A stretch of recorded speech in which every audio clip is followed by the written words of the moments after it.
Thank you, everybody, for coming along. This is the fourth presentation in a series of 10 presentations on the world's 10 greatest artworks. I've already mentioned the Ghent altarpiece, the Isenheim altarpiece, and last time I did the Primavera by Botticelli. And today I'm doing a presentation on The Last Supper by Leonardo. And next time, on the 11th of April, I will be doing the Sistine Chapel ceiling by Michelangelo. Now, of course, before I start today, there are just two things. I must apologize because we can't get the place dark enough to see, so the images aren't going to, they are not going to be as bright as we want them, but at least you will be able to see some of it. The second important thing is, you know, Leonardo, when we look at his Last Supper, this work has so much significance that to include everything about this work in an hour is just impossible. It's just the tip of the iceberg. And therefore, at the end of the lecture, I will give you a number of books. One of the latest writings on Leonardo is this one by Ross King on The Last Supper, Leonardo and The Last Supper. And you can page through it and have a look at it at the end. It's a wonderful book. It reads beautifully, and it gives you an enormous background on Leonardo's Last Supper.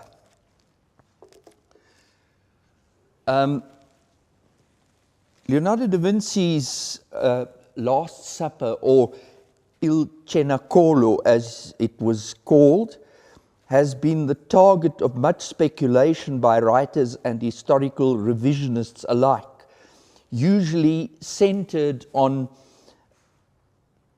purported hidden messages or hints found within the painting, especially since the publication of the novel The Da Vinci Code by Dan Brown in 2003. But I want to put you at rest from the outset that it is all utter nonsense, based on a lack of knowledge of Leonardo's person and also of Renaissance traditions. Leonardo's Last Supper is most probably the greatest masterpiece of all time. It has always been recognized as the first classic statement of the ideals of high Renaissance painting. The work is presumed to have been commenced around 1495 or 1496 and was completed around 1498. It was commissioned as part of a plan of renovations to the Santa Maria delle Grazie monastery and its convent buildings, as you can see over there, in Milan by Leonardo's patron, the Duke of Milan, Ludovico Sforza, and you see a portrait in the top right-hand corner of Ludovico there. The painting measures 4,6 by 8,8 meters. In other words, if we were to increase it to its actual size, it would probably just fit in that wall over there. And covers an end wall of the dining hall of the monastery of Santa Maria delle Grazie. The lunettes above the main painting, formed by the triple-arched ceiling of the dining hall, are painted with the Sforza coat of arms. And I deliberately will give you two views. On the left-hand side, you'll see what the dining hall looked like in 1900. You can see the painting of the Last Supper against the wall at the back. And there you can see the lunettes above the painting with the coat of arms of the Sforza family. notice the windows on the top over there, and that's what it looks like today. On the right-hand side here, you can see the windows have all been closed up. Just fragments of the painting itself is, or what was in the wall has been left. What's interesting in the 1900 painting, if you look closely, you'll see how many copies of Leonardo's Last Supper are on the easels in front here, people making copies of it. The opposite wall of the dining hall was covered by a crucifixion fresco by Giovanni Donato da Montefano, to which Leonardo added figures of the Sforza family in tempera. I'm not showing you that because it doesn't exist anymore. Leonardo's theme for his mural in the dining hall was a traditional one for dining halls or refectories, Christ's last meal with his disciples in Jerusalem. In the painting, Leonardo created the effect that the room in which Christ and his disciples are seen was an extension of the dining hall. This is quite appropriate since the Last Supper takes up the basic theme, eating, of the purpose of the dining hall. Monks eating in the dining hall would then symbolically be partaking of the Last Supper with Christ and his disciples.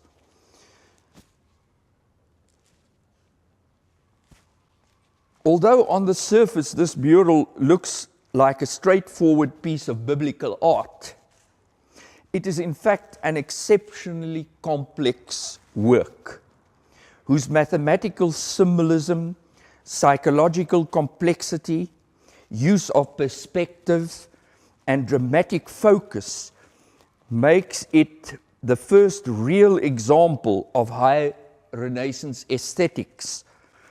Much of the recent interest in the painting has centered on the details hidden within the painting. But in directing attention to these hidden details, most people miss the incredible sense of perspective the work displays.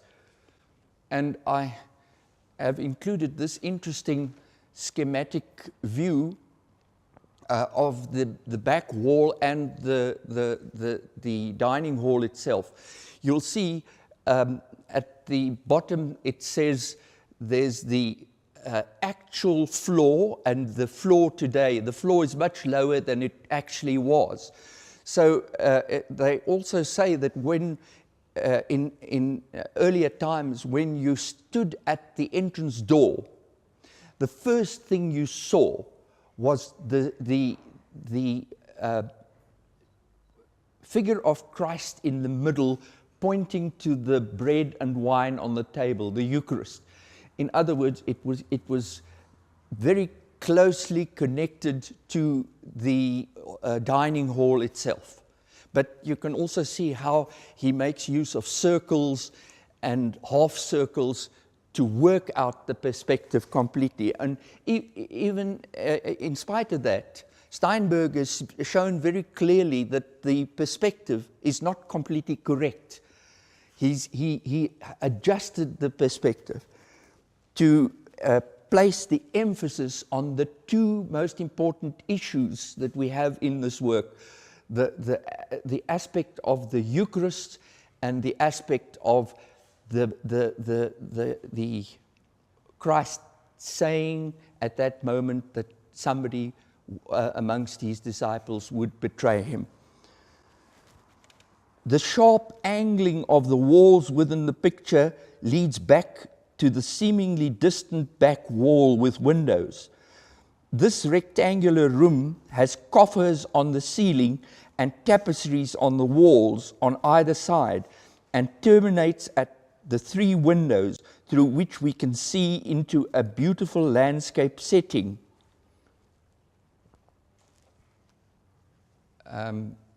It's not so very clear here, but you can see the landscape through the windows at the back over there.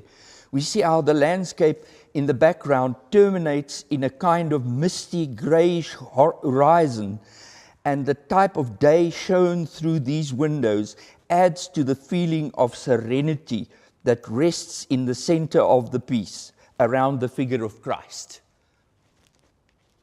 The painting represents the scene of the Last Supper of Jesus with his disciples, as it is told in the Gospel of St. John 13, verse 21.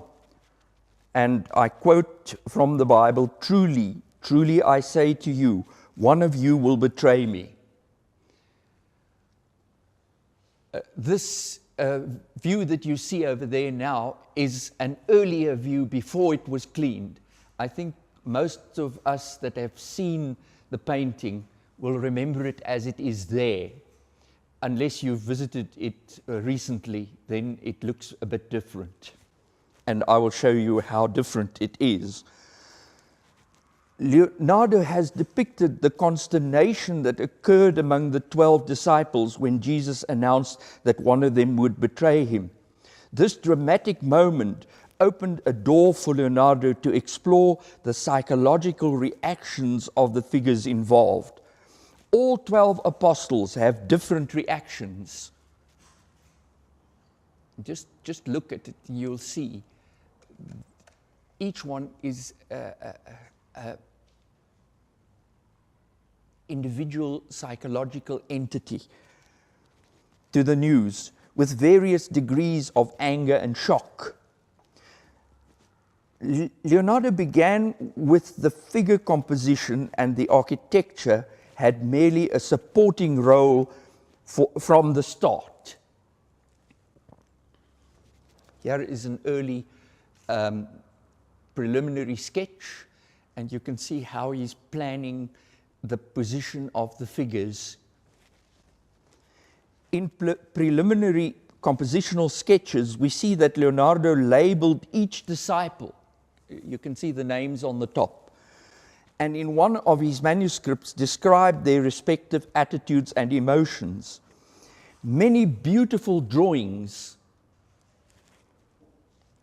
have been preserved,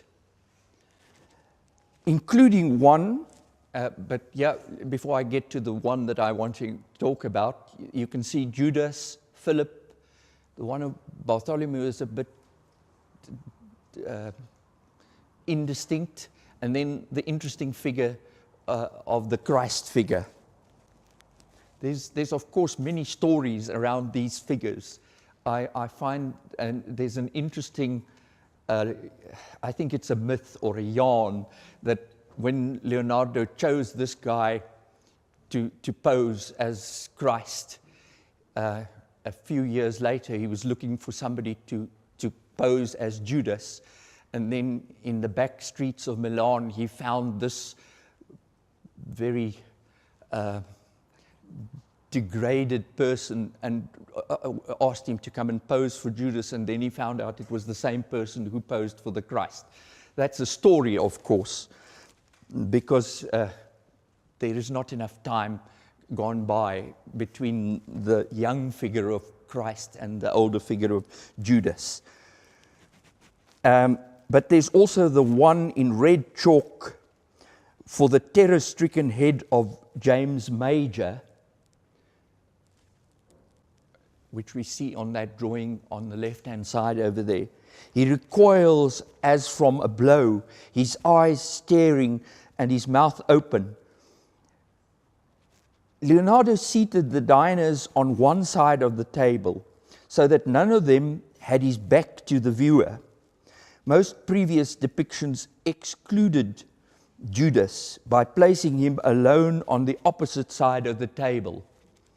In one of Leonardo's preliminary drawings, we see that he toyed with the traditional idea of placing Judas on the outside. Can you see in the front here, in front of the Christ figure, you see he's placed Judas over there. Leonardo employed new techniques of to communicate his ideas to the viewer.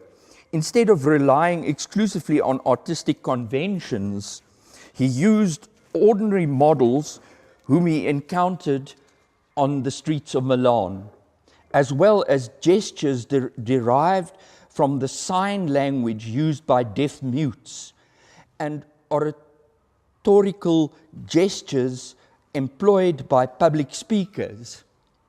He even used himself as model. As Ross King has recently shown, that he used his own face for both James Minor and the doubting Thomas. Of course, we can believe that Leonardo would identify with Thomas because he also had many doubts. So he represents him as the doubting Thomas. Leonardo spent a great deal of time searching for the correct models and making detailed preliminary sketches of the different disciples. This often led to weeks going by without him making any progress with the painting. One story goes that a prior from the monastery complained to Leonardo about the delay. Enraging him, he wrote to the head of the monastery, explaining he had been struggling to find the perfect villainous face for Judas, and that if he could not find a face corresponding with what he had in mind, he would use the features of the prior who had complained. Judas is grasping a small bag. You can see in his left hand over there. No doubt symbolizing the 30 pieces of silver he has been paid to betray Jesus. He has also knocked over the salt pot.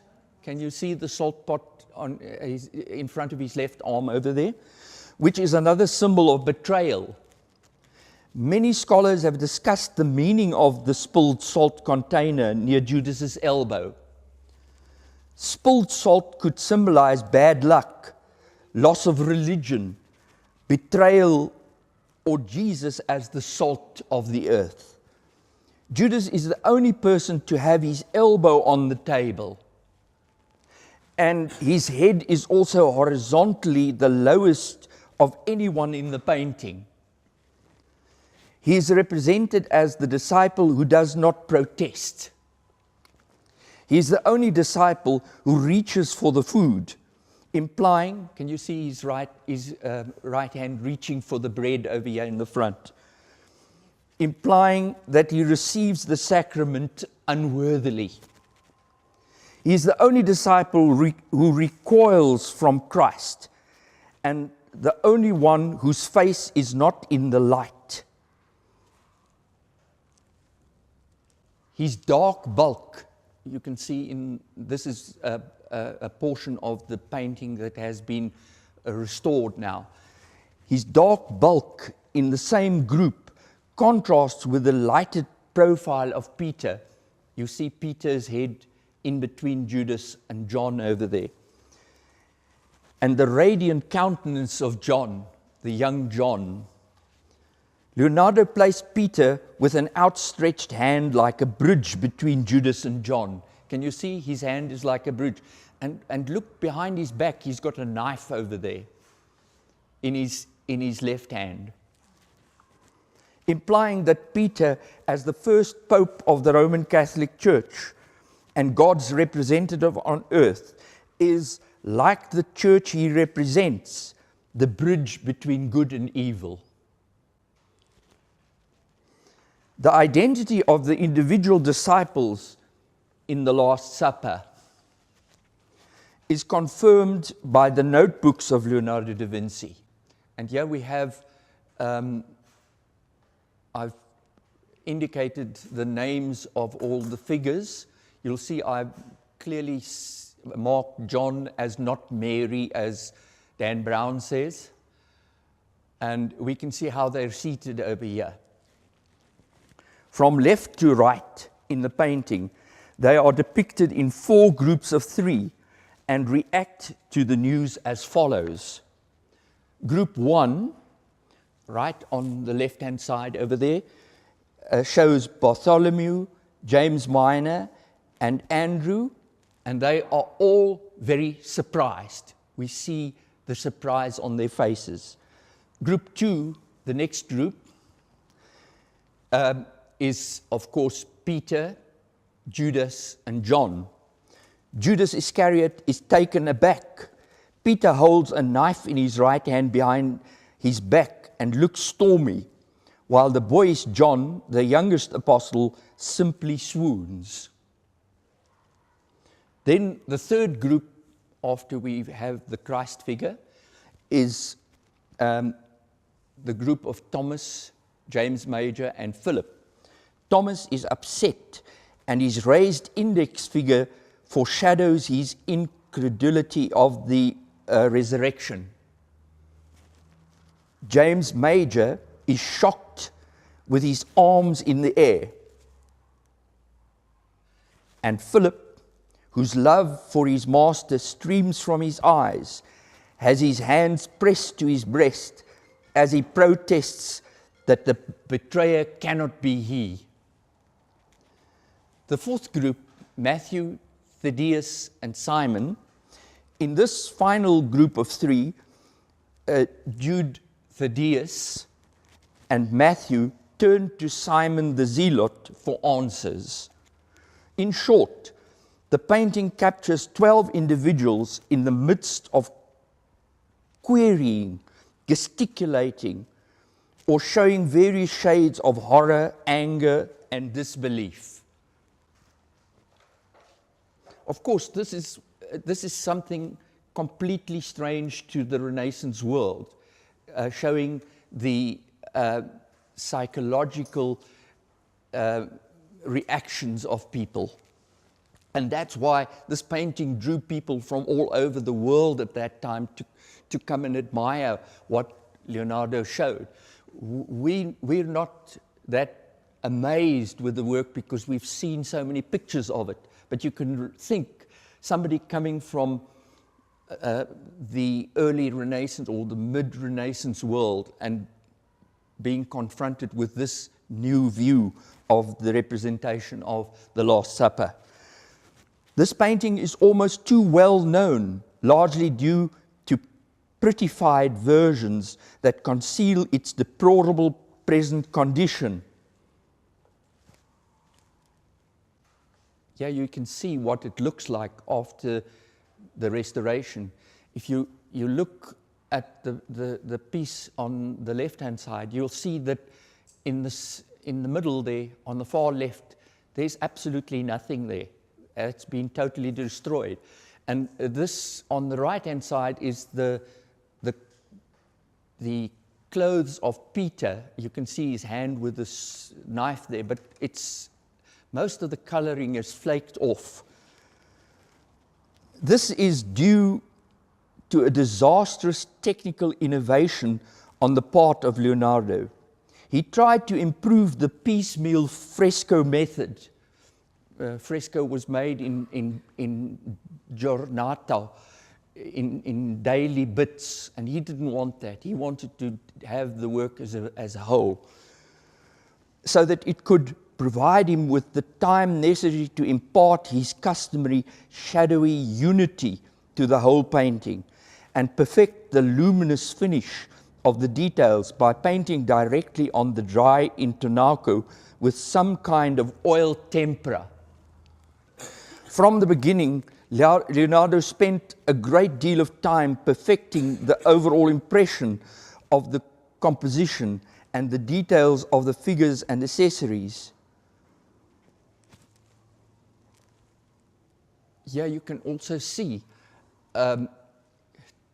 for instance, if you look at that far right piece, that is what's left of the view of the church through the window behind the Christ figure. You can just see a shadow of a steeple of a church over there.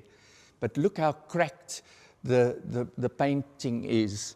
And on the right-hand side, you'll see is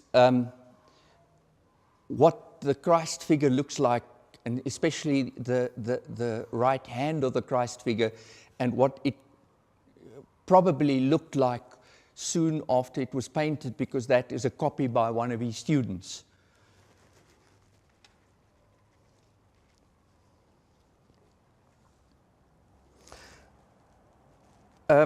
we know that he sometimes stood on the scaffolding for an entire morning without picking up a brush to study the relationships of tone. The detailing is incredible. Laid out on the table, one can clearly make out the lacework of the tablecloth.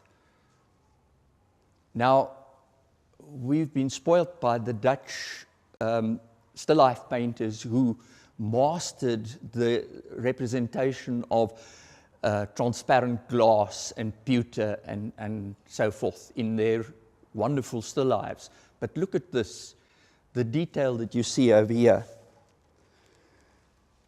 Transparent wine glasses, pewter dishes, pitchers of water, along with the main dish. The main dish in front of Christ, duck in orange sauce. All portrayed in immaculate detail. They say that what you see on the table was what the monks and the nuns in the dining hall ate very usually. So it was part of what they were eating that they saw over there. Scholars have also remarked on Da Vinci's choice of food. They dispute whether the fish on the table, and you can see it on the right-hand side here next to the glass on the is herring or eel, since each carries its own symbolic meaning. In Italian, the word for eel is aringa. The similar word aringa means to indoctrinate. In northern Italian dialect, the word for herring is renga, which also describes someone who denies religion. This would fit with Jesus' biblical prediction that his disciple Peter would deny knowing him. Leonardo's intention with this artwork went well beyond a literal rendering of the biblical narrative. He crowded together all the disciples on the far side of the table in a space quite inadequate for so many diners. If you look carefully, there isn't a seating place for Peter and also for Thomas at the back there. It's interesting that he chooses Peter and Thomas who do not have seating place at the table. Leonardo clearly wanted to condense his subject physically by the compact, monumental grouping of the figures, and spiritually by presenting many levels of meaning at one time. Thus, the gestures of Christ is one of submission to the divine will and of offering. And if we look closer, there you can see the Christ figure. It is a hint at Christ's main act at the Last Supper, the institution of the Eucharist. This expansive gesture, which indicates the holy sacrament of bread and wine, is not meant for his disciples, but rather for the monks and nuns dining in the dining hall of the Santa Maria della Grazia monastery.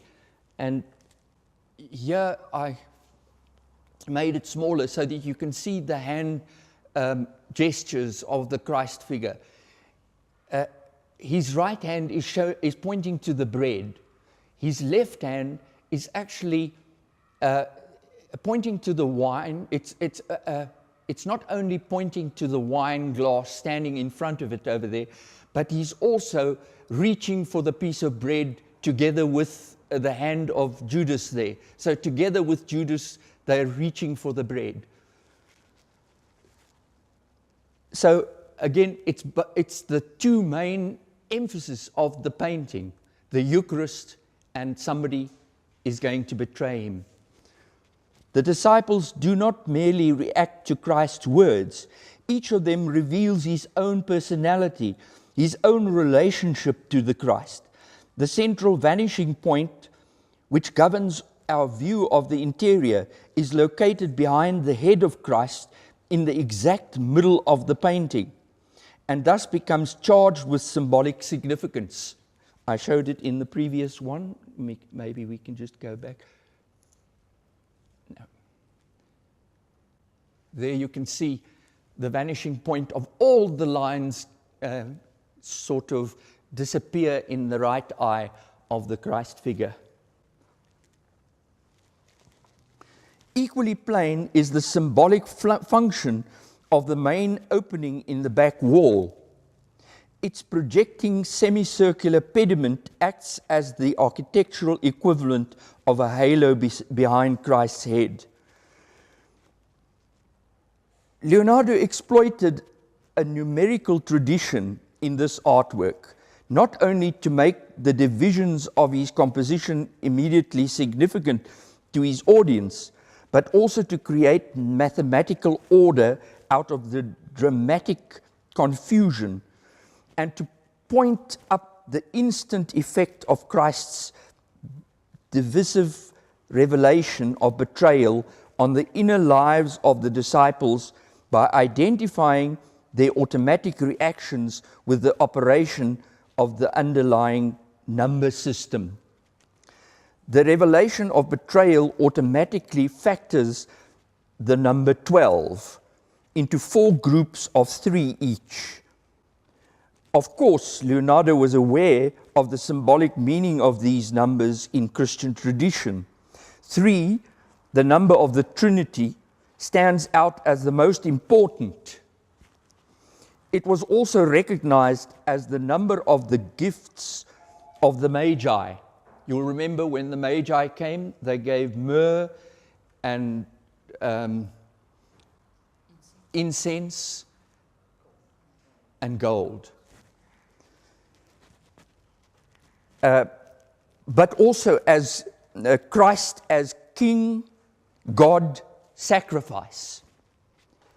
It also refers to the days of Christ's death, the 3 days in the tomb. And of course, he knew that the monks would know this, the theological virtues of faith, hope, and love. Those theological virtues were very important to the monks, so he places emphasis on them, faith, hope, and love.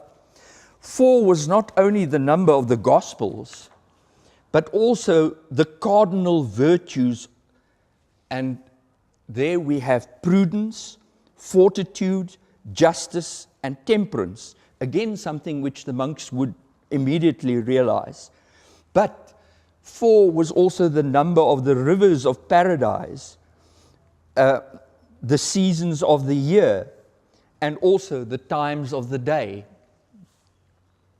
When we add 3 and 4 together, we get 7, which was not only the gifts of the Holy Spirit, the 7 gifts of the Holy Spirit, but also the 7 deadly sins, the devils which were cast out by Christ. There were 7 devils that he cast out. And of course, for the Roman Catholic Church, very important, the joys and the sorrows of the Virgin Mary. When we multiply them, we get 12, which is not only the number of the disciples in the painting, but also the tribes of Israel, the gates of the New Jerusalem, the months of the year, the hours of the day, the hours of the night. So we can carry on with these mathematical equations that he uses. Christ, the divider, appears at the center of both light and space, the vanishing point of the perspective, and the second window of a group of 3. Since Leonardo often used windows as symbols of revelation, Christ is seen as the second person of the Trinity. Christ, the still psychological focus and cause of action, at the same time is the perspective focus, as well as the dead center of the 2- and 3-dimensional focuses, which are one and the same. The agitated disciples registering a whole range of rationally ordered, idealized, and proportionate responses, embracing fear, doubt, protestation, rage, and love, are represented in 4 groups of 3, united among and within themselves by the gestures and postures of the figures. It's wonderful if you look at the placing of the hands, how that adds to the movement through the whole painting. Leonardo sacrifices traditional iconography to pictorial and dramatic consistency by placing Judas on the same side of the table as Jesus and the other disciples. His face in shadow, Judas clutches a money bag in his right hand and reaches his left towards forward to fulfill Christ's declaration. And I quote from Luke 22, verse 21, "But behold, the hand of him that betrayeth me is with me on the table." The 2 disciples at either end of the table are quieter than the others, as if to enclose the overall movement, which is more intense closer to the figure of the Christ, whose calm at the same time halts and intensifies it. Because the painting was on a thin exterior wall, the effects of humidity were felt more keenly, and the paint failed to properly adhere to the wall. Soon after the painting was completed, on 9 February 1498, it began to deteriorate because of the painting method used. As early as 1517, the painting was starting to flake, and in 1532, Girolamo Cardano described it as, and I quote him, "blurred and colorless compared to with what I remember of it when I saw it as a boy."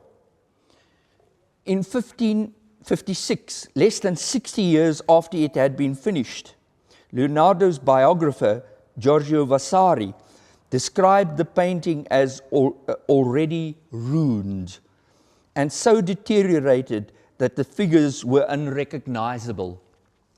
By the second half of the 16th century, Gianpaolo Lomasu stated that, and I quote him, "the painting is all ruined." In 1652, nice date, a doorway was cut through the then unrecognizable painting and later bricked up. You can see the remains of the bricked up doorway at the bottom here. Today, this can still be seen as the irregular arch-shaped structure near the center base of the painting. It is believed through early copies that Jesus' feet were in a position symbolizing the forthcoming crucifixion. In 1768, a curtain was hung over the painting for the purpose of protection. It instead trapped moisture on the surface, and whenever the curtain was pulled back, it scratched the flaking paint. A first restoration was attempted in 1726 by Michelangelo Bellotti, who filled in missing sections with oil paint and then varnished the whole mural. The repair did not last well, and another restoration was attempted in 1770, less than 50 years later, by an otherwise unknown artist named Giuseppe Mazza. Mazza stripped off Bellotti's work and then largely repainted the painting. He had redone all but 3 faces when he was halted due to public outrage. In 1796, French revolutionary anti-clerical troops of Napoleon used the dining hall as an armory, and they threw stones at the painting and climbed ladders to scratch out the apostles' eyes. The dining hall was then later used as a prison, and it's not known if any of the prisoners may have damaged the painting. In 1821, Stefano Barezzi an expert in removing whole frescoes from their walls intact, was called in to remove the painting to a safer location. He badly damaged the center section, and that's that section which you can see is just a brown blob over there. Can you see that? He badly damaged the center section before realizing that Leonardo's work was not a fresco. Barezzi then attempted to reattach damaged sections with glue. From 1901 to 1908, Luigi Cavanaghi first completed a careful study of the structure of the painting and then began cleaning it. In 1924, Oreste Silvestri did further cleaning and stabilized some parts of with stucco. Then, on 15 August 1943, during the Second World War, the monastery as well as the dining hall were struck by Allied bombing, and although protective sandbagging prevented the painting from being struck directly by bomb splinters, it was damaged further by the vibration. And there you can see the sandbags, an old photograph with the sandbags and how it's covered over there. And then I want to show you that the picture on the left-hand side over there is what you see after the bombing. You see the sandbags and the wooden frame that is holding up against the painting. And this picture that you see on the right-hand side here is a reconstruction in the film The Monuments Men.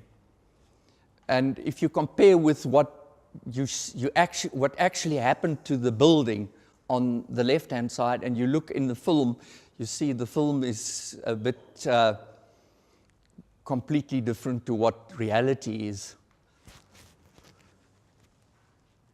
From 1951 to 1954, another clean and stabilized restoration was undertaken by Mauro Pelliccioli.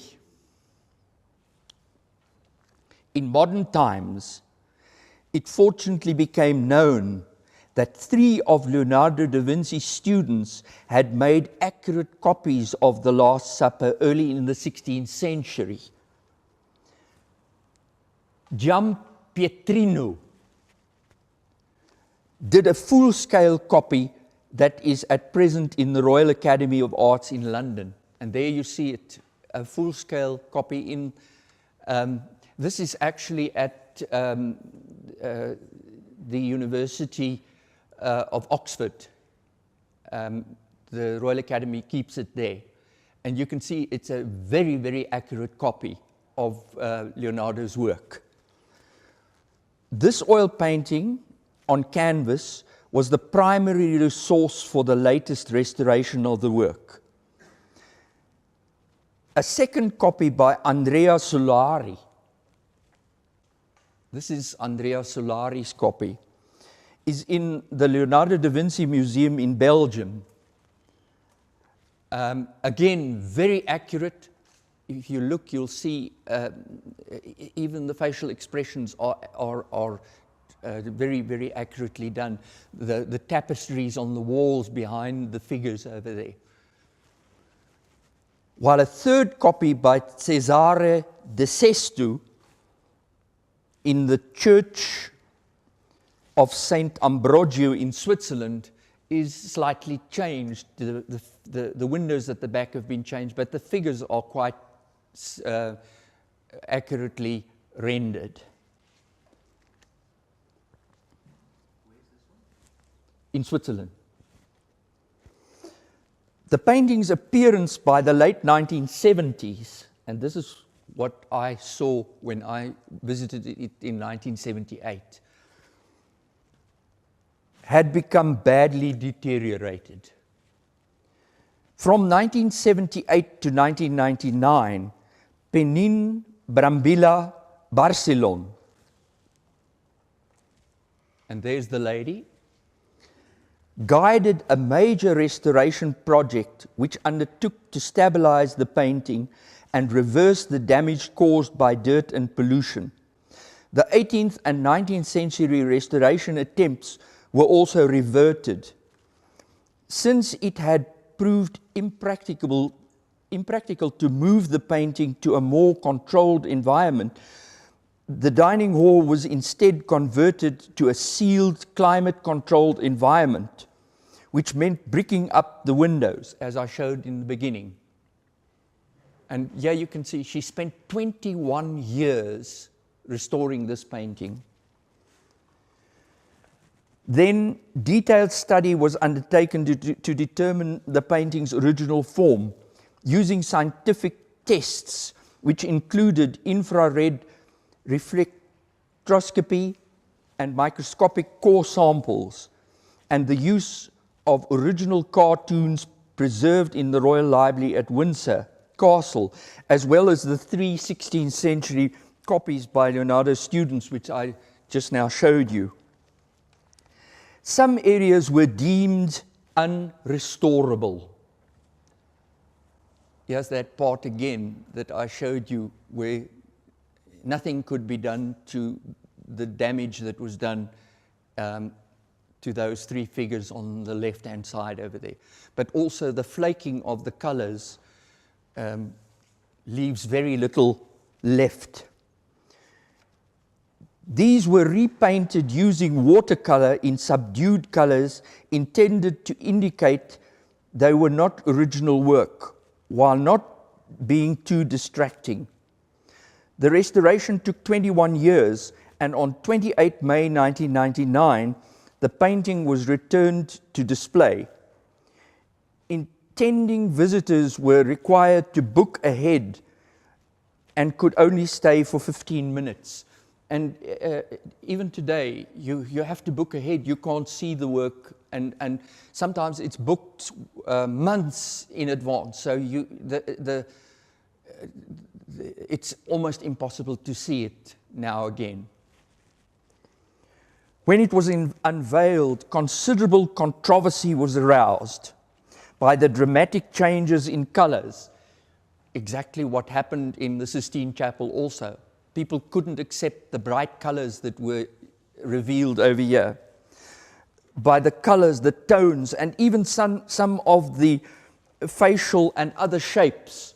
One of the biggest controversies was with regard to the right sleeve of Christ. It's not so clear over here, but if you look at the early one, you'll see that the sleeve falls below the edge of the table. And in the restoration, the sleeve is on the table. So that sort of thing really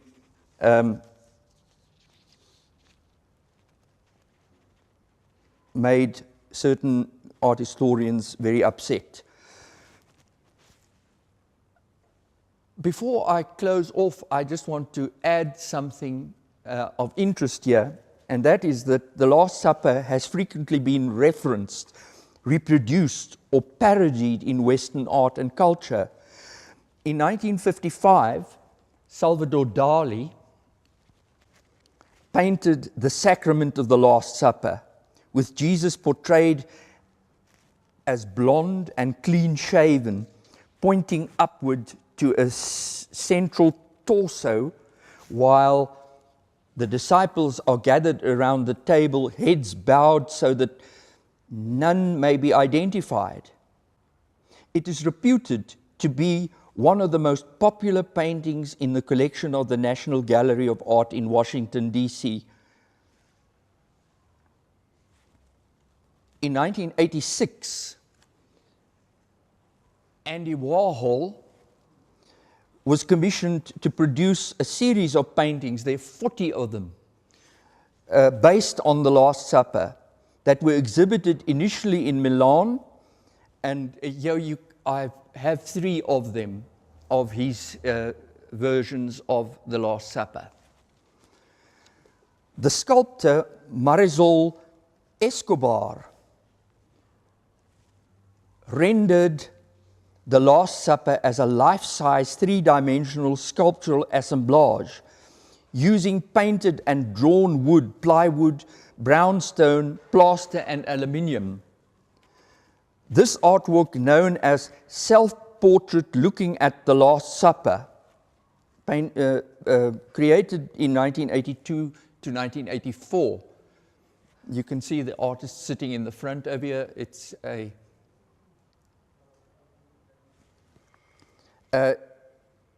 it is in the Metropolitan Museum of Art in New York at present. In 1998, the modern artist Vic Munitz, he's from Sweden, displayed a recreation of the Last Supper in actual size, made entirely out of Bosco chocolate syrup. In 2001, a Chinese artist, Zheng Fanzi, painted the Last Supper, showing 13 mask-wearing people seated at a table strewn with watermelon fragments. And you can carry on and on and on. This work has created so much interest that it is recreated almost every decade. We must, however, accept that only a fraction of the painting that exists today is the work of Leonardo da Vinci. There it is as we see it today, as it has been restored. That is what one sees when you go in there, in the Santa Maria delle Grazia's dining hall at present. It's really just a shadow of what it was. It, however, does not detract from the mastery of what it once was. Nevertheless, the psychological effect of this ruined masterpiece still today brings the observer to silence. And it's interesting, when you go into that hall, it actually becomes silent when the people stand over there. And I thought it good to show you, after the recent restoration, they got somebody to repaint the painting as it probably must have looked like in 1498. And this is a reproduction of what the painting most probably looked like in 1498, with all the knowledge that they have with regards to the new restoration. This is what amazed the earlier visitors. They say that when Charles VII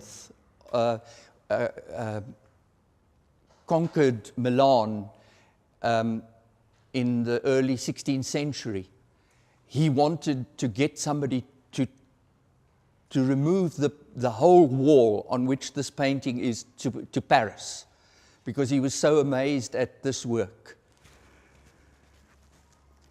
In this painting, Leonardo has harmonized and balanced the two major trends of the paintings of his predecessors, namely monumentality and mathematically ordered space at the expense of movement. In this mural, the ghostly remains which we see today has undoubtedly enhanced the fame of the artwork, making it available for endless interpretations and reinvestigations. Not only does it tell a story from the Gospels, it has become its own story. One of Leonardo's miraculous triumphs, followed by centuries of decline, loss, and finally, 500 years later, a kind of resurrection.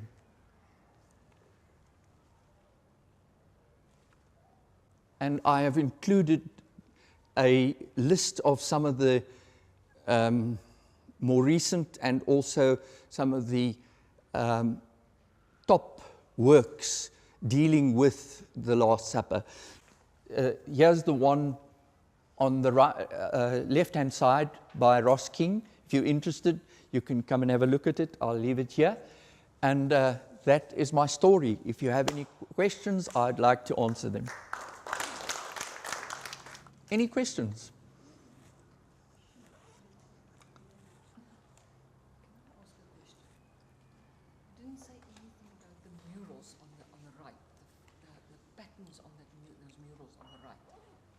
you just go back.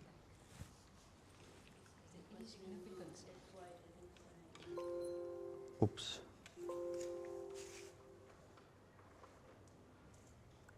can't see it there because Leonardo's face is up. Okay, let's go back to the. You can see it in the introduction. Oh, the murals on the walls in the chapel that you see on the top over there. No, go on. The last image you showed. Last. Okay, let's then just move through all the pictures. I must tell you that it's such a work packed with so much information. It's very, very difficult to tell you everything. That one. Go on.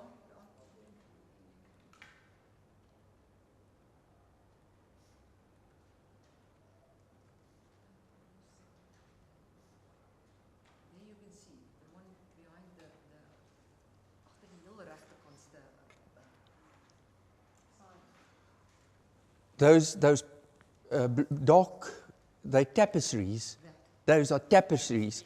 They were typical tapestries, the Millefiori. They were the 1,000 flowers tapestries that were hung in the dining halls. And most probably in the dining hall in Santa Maria della Grazie, there were of these tapestries hung there, so that he continued them into the painting, so that when you stood at the door and you looked at the Christ figure and you saw the Eucharist, the institution of the Eucharist there, the image would be part of the hall in which you entered. So these are tapestries. It's unfortunate that it's not clear enough, but on my screen over here you can see them very clearly. Go to the next one. The reproduction. There you can, yes, you can see the tapestry clearly there. So it didn't depict figures or anything. And I can just tell you that if you look carefully and the perspective is not correct, the tapestries going to the back become broader towards the back. They're not in actual size.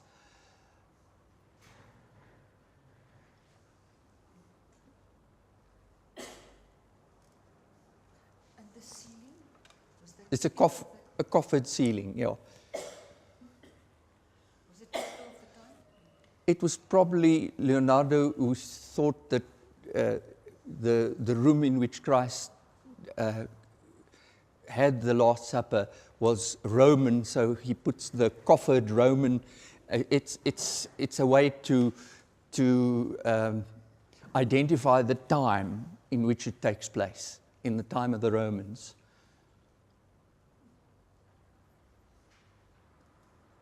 And of course, after the discovery of these copies by the students, they realized that the feet of Christ, because the door was cut in there, you couldn't see the feet. And there you clearly see the feet of Christ in the position that they were on the cross, with a nail through the feet.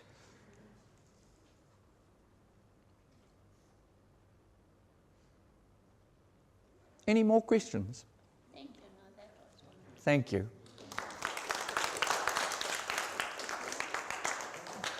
That is the lecture that's coming up. It's already completed, and it's the Sistine Chapel ceiling, De Ficatio made visible.